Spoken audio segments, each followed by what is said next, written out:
Fadkhuli fi ibadi wadkhuli jannati. Wahai jiwa-jiwa yang tenang, yang damai, yang tenteram, ya ayyuhan nafsul mutmainnah, irji'i ila rabbiki, silahkan kembali kepada Tuhan kalian, radiyatan mardiyah, dengan rela dan diridhoi. Fadkhuli fi ibadi, bergabunglah dalam hamba-hamba Allah yang saleh. Wadkhuli jannati, silahkan masuk dalam surga Allah Subhanahu wa ta'ala. Malaikat mau mencabut nyawanya, para malaikat menyambutnya, mengucapkan salam. Allah mempersilahkan mereka bergabung masuk ke dalam surganya Allah Subhanahu wa ta'ala. Selalu ada dua. Yang satu ketika sakarat bertemu malaikat maut dalam penampakan yang sangat mengerikan, yang satu yang beriman dan saleh dalam keadaan sambut oleh malaikat maut dengan penuh keindahan dan kerapian sekalian. Tinggal kita dengan siapa akan bertemu ketika wafat nanti, dengan siapa? Malaikat maut yang an-nazi'ah atau malaikat maut yang an-nasyitah. An-nazi'ah pencabut nyawa dengan sangat keras, an-nasyitah dengan lemah lembut. Ya, itu tergantung dengan persiapan kita di dunia menjelang sakaratul maut. Jemaah sekalian, sakaratul maut itu ya sifatnya yang pertama tidak bisa ditunda-tunda, ya, tidak dapat dipercepat dan tidak dapat ditunda juga. Dalam surat Al-A'raf Allah menyebutkan a'udzubillahi minasyaitonir rajim wa likulli ummatin ajal fa idza jaa ajaluhum la yastakhiruna sa'atan wa la yastaqdimun. Setiap orang, setiap umat ada ajalnya, batas akhirnya. Ketika sudah datang tidak akan pernah bisa dimundurkan atau dimajukan walau sedetik pun. Persis kayak jam pasir, ya. Kita lahir itu jam pasir, botolnya terbalik ke bawah. Ketika kita hidup itu keluar pasir itu sedikit demi sedikit. Ketika habis, penuhlah botolnya di bawah itu dan tidak pernah keluar lagi, dan itu kehidupan yang kekal. Nyawa itu seperti itu. Nah, ketika sudah saatnya maka tidak ada yang bisa menghalangi. Ajal gitu kan. Jadi walaupun kita berupaya untuk menghalanginya dengan teknologi kedokteran dan lain-lain, saatnya tiba ya tiba juga. Kemudian kematian itu akan datang secara tiba-tiba, ya. Tidak pernah orang merasa ada ketika itu akan datang kematian. Tiba-tiba. Tidak yang menduganya. Masih sehat walafiat, wafat. Yang satu lagi sudah stroke 5 tahun belum juga wafat. Jadi mati itu bukan karena stroke, bukan karena sakit, bukan karena jantungan.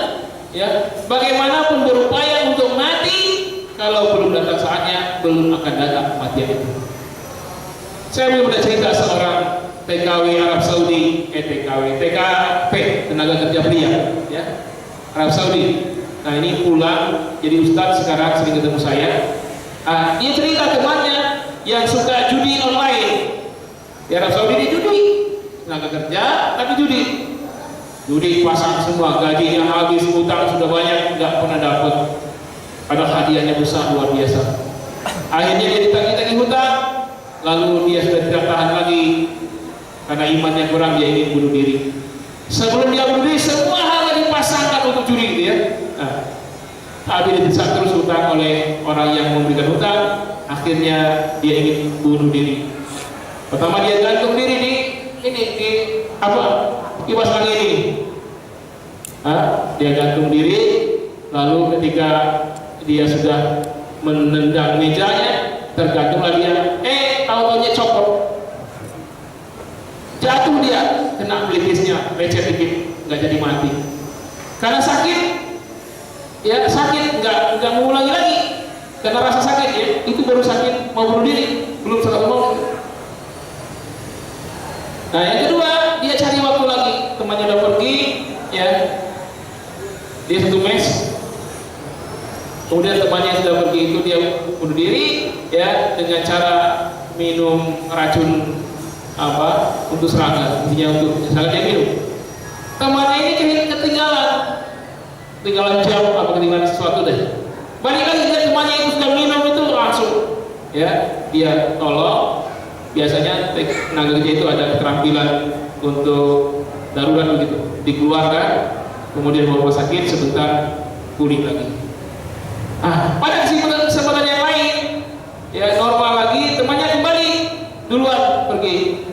Nah, si orang yang berjudi ini ingin bunuh diri lagi dengan memutuskan urat nadinya, menetes darah. Teman itu kembali lagi. Melihat temannya itu sudah memotong urat nadinya, segera dia bawa ke rumah sakit. Sudah lemah dia, dibawa ke rumah sakit. Beberapa hari kemudian pulih. Ketika mau keluar rumah sakit, ada teman seprofesi yang suka judi juga. Ketika dia bangun dari tempat tidurnya lagi duduk, temannya bisikan, yang kamu pasang kemarin itu semuanya kena, mati dia. Itu aja saat itu ya. Jadi wabahnya kena aja, bukan karena sakit. Bagaimanapun ingin mati juga. Jadi orang yang paling bodoh itu adalah orang yang bunuh diri. Kenapa? Dia menjadi orang yang frustasi, tidak punya harapan lagi, dia bunuh diri, dia mati. Dan matinya fasik, masuk neraka kekal. Kalau dia beriman dengan qadar, beriman dengan konsep maut dalam Islam, sebenarnya dia itu pada jam dan detik yang sama itu mati juga, tapi bukan dengan cara bunuh diri. Jadi waktunya itu la yastakhiruna sa'atan wa la yastaqdimun, nggak bisa ditunda sedetik pun, tidak bisa dimajukan sedetik pun. Jadi kalau orang-orang yang bunuh diri itu mengetahui konsep kematian dalam Islam, tidak akan ada orang yang bunuh diri, Pak. Percuma. Ya, sebenarnya orang-orang yang bunuh diri itu pada hari yang sama, jam yang sama, menit dan detik yang sama, dia juga mati. Mungkin dengan cara lain, sedang pengajian. Anda bisa lihat di YouTube, ya, ada yang lagi main bola segar-segarnya itu ya,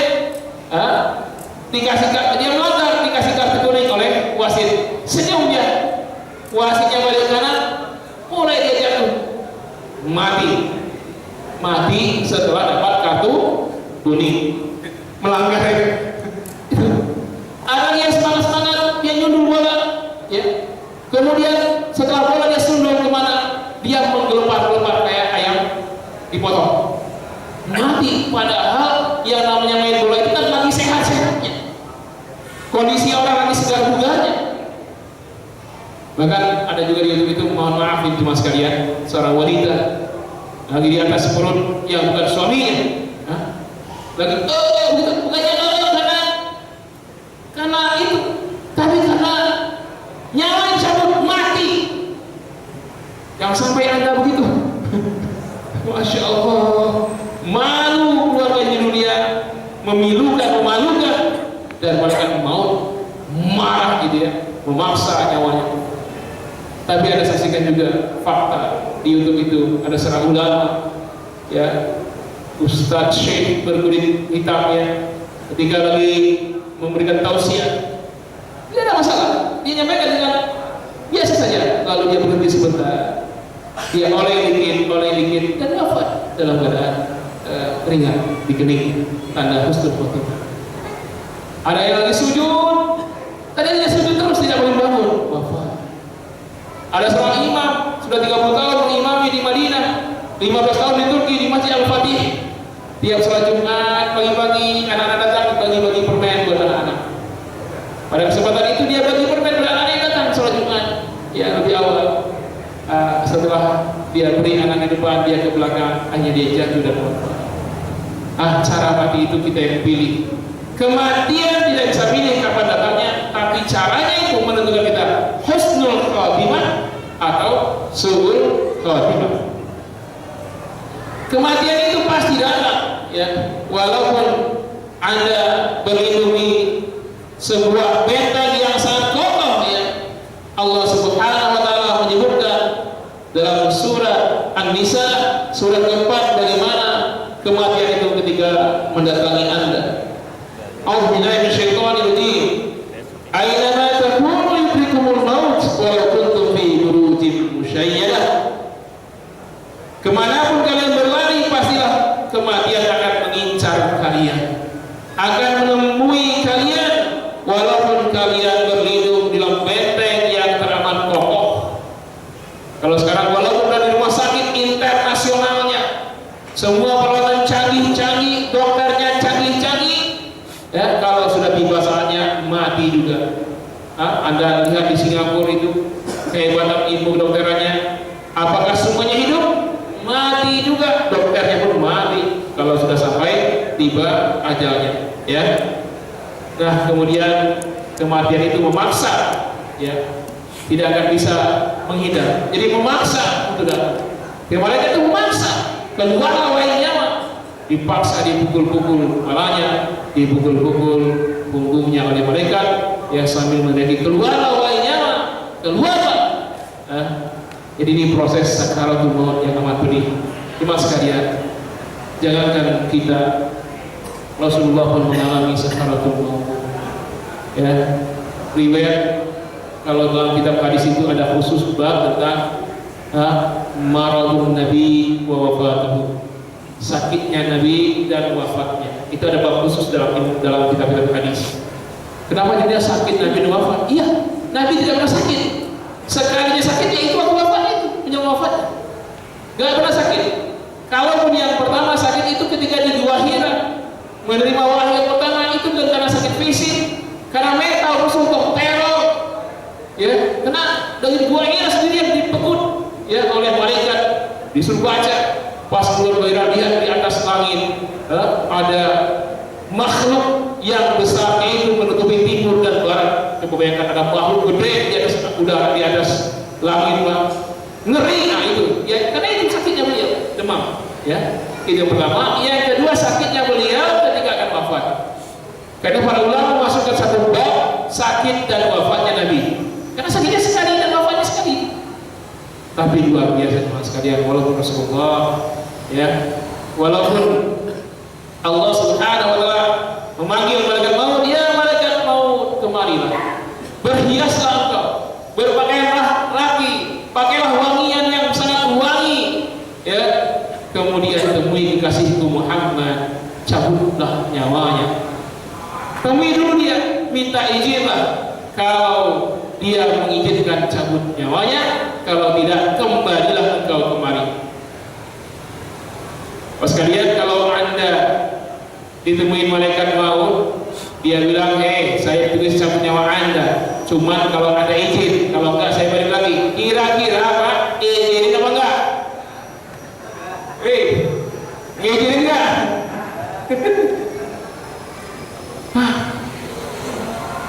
Karena waktunya itu. Nah, kemudian turunlah malaikat maut dengan pakaian sangat rapi. Ketika Rasul sakitnya mulai payah sekali, ya. Lalu dia berkata, Assalamualaikum ya asyrafal anbiya, selamat atas wahai Nabi paling mulia. Waalaikumsalam wahai Fatimah, lihatlah siapa yang datang. Kemudian Fatimah, ya ananda Rasulullah, dan keluar. Ayahku lagi sakit payah, mohon maaf. Lalu dia berbalik, siapa yang datang Fatimah? Saya tidak kenal dia wahai anda. Seorang lagi yang sangat ganteng, pakaian sangat rapi, minyak wangi yang sungguh wangi. Saya belum kenal dia. Ketahuilah wahai Fatimah, dialah yang memutus kesenangan sementara, yang memutus kehidupan dunia. Dialah malaikat maut, suruhlah dia masuk. Nabi tahu malaikat maut suruh masuk, Pak. Kalau Bapak tahu yang datang malaikat maut suruh masuk, tidak mau? Hah? Fatimah tahu itu malaikat maut, kemudian rasa tidak mau, tapi ini perintah ayahnya sekaligus perintah Rasulullah. Hanya dia terpaksa juga mengatakan, wahai Kisanak, persilakan masuk. Ya, masuk duduk depan Rasulullah. Cerita, saya disuruh Allah untuk mencabut nyawamu ya kasih Allah.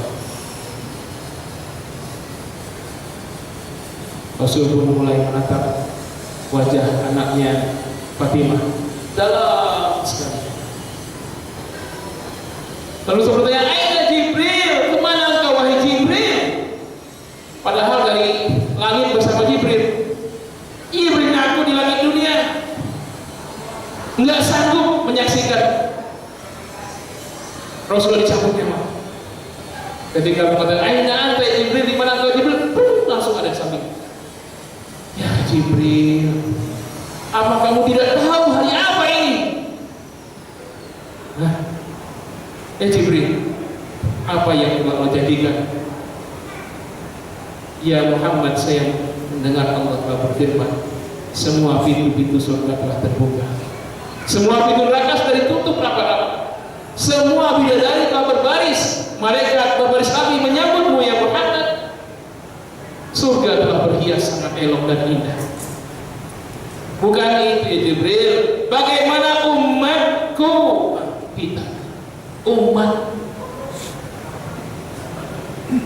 ya Muhammad, Allah telah berfirman, umat adalah umat yang terakhir, tetapi diharapkan surga bagi seluruh umat yang lain sebelum umatmu telah masuk ke dalam surga semuanya. Inilah yang membuat Rasulullah. Kemudian Rasul berkata, wahai malaikat maut, silahkan, dipersilahkan Pak, ngizinin, suruh masuk, persilahkan. Ini mustahil Bapak lakukan ya, katanya mencontoh Nabi, tapi mustahil itu kalau dikasih kesempatan begitu. Mulai ditarik dari kaki beliau, Rasul mungkin juga, aduh sakit sekali. Melihat Rasul begitu, Jibril buang muka. Ya Jibril, kenapa engkau buang muka? Apa engkau malu melihatku? Jijik melihatku? Ya Muhammad, siapa yang tega melihat Rasul utusan Allah menemui ajal? Sakit, merintih ya. Ketika sampai ke badannya, sudah dingin kakinya, sakit sekali sakaratul maut ini, perih. Ya Jibril, katakanlah kepada Allah, sekiranya sakitnya sakaratul maut untuk umatku itu bisa ya ditimpakan untukku saja, jangan untuk umatku ya Rasul. Biarlah saya menanggung semua sakaratul maut umatku, jangan umatku ya Jibril, kata Rasulullah.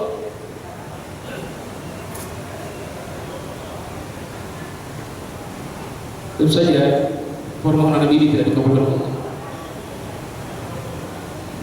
Nah, kemudian ketika sudah mendekati ke dalam tenggorokannya, Rasul mewasiatkan, usikum bis-shalah wa fi aymanikum, saya wasiatkan kalian untuk menjaga sholat dan berbelas kasih kepada orang-orang lemah di antara kalian. Memungkinkan lagi Rasul sakit. Kemudian dalam hadis ya, ketika sudah hampir ke tenggorokannya, Rasul mengambil sesaut air lalu mengusap ke wajah beliau, wa yaqulu la ilaha illallah inna lil mauti sakarat. Beliau berkata, la ilaha illallah, tidak Tuhan selain Allah, sesungguhnya setiap kematian ada sakarat. Summa nasaba yadahu, kemudian Rasul mengangkat tangannya ya ke atas ya, satu jari, bukan dua jari, bukan tiga jari, satu jari, tauhid. Summa nasaba yadahu faj'ala yadahu fi rafiqil a'la, menuju tempat yang tinggi, hatta qubila wa malat, sehingga tangannya menjadi lemah dan jatuh. Lalu Ali mendekatkan telinganya ke bibir Rasulullah, ummati, ummati, ummati, umatku, umatku, umat. Nah ini yang diucapkan Rasul di akhir hayat. Jadi ternyata sekalian, Rasul pun merasakan sakaratul maut. Kalau sakaratul maut yang ditimpakan oleh orang beriman, sakitnya itu untuk mengampuni dosa dan meninggikan derajat. Untuk Rasulullah tidak berdosa. Sakitnya sakaratul maut itu karena Rasul paling tinggi derajatnya dari seluruh manusia. Kalau Rasul sakitnya seperti itu, bukan paling sakit mas kalian, tentu yang lain lebih sakit lagi ya. Kalau sakitnya orang kafir, itu sebuah gambaran siksa nerakanya. Nah, kita tidak tahu dalam keadaan mana ketika hati kita sakaratul maut. Kalau anda sempat juga dalam hadis, carilah kutiba maradun Nabi wa wafatuhu, sakitnya Nabi dan wafatnya, terbukti cinta Rasulullah. Ya nantilah kalau ada waktu kita akan bahas ini. Karena sekarang orang saling mencintai karena alasan Valentine Days, tradisi orang kafir, tradisi penyembah berhala Romawi ya, kematian seorang pendeta yang melegalkan maksiat, Santo Valentino tahun 262 Masehi dengan Kaisar Romawi Claudius II. Nah ini diperingati orang sebenarnya, padahal itu cinta maksiat. Rasulullah telah membuktikan cintanya, bahkan sampai memberikan syafaat pada umatnya sampai masuk dalam surga. Mudah-mudahan kita ada waktu akan kita ceritakan. Barangkali itu dulu teman sekalian, dan sesungguhnya materi ini berjilid ya. Sebenarnya sudah sangat rumah ini nanti alam barzakh. Setelah itu ada yaumil ba'si, berbangkit, yaumil hasyar, ketika di padang mahsyar, yaumil hisab, terjadi hisab, yaumil mizan, ditimbang, lalu melewati as-sirat, lebih tajam daripada pedang, lebih tipis dan rambut. Kemudian an-nar, al-haud, telaga al-kausar, kemudian an-nar, tentang neraka, wal jannah, dan neraka dan kepedihannya, surga dan keindahannya. Itu mungkin bisa sampai 7 kali pertemuan. Nah inilah pertemuan perdana tentang sakaratul maut. Karena waktu juga barangkali ini saya bisa sampaikan banyak catatan saya ayat-ayatnya, tapi saya sendiri sudah saya catat, saya tidak bisa baca lagi. Ini jarang sekali saya nulis dalam keadaan tangan begini, jadi nggak terbaca juga. Mudah-mudahan sedikit ini bisa memberikan motivasi bagi kita untuk senantiasa mendapat husnul khatimah, ya.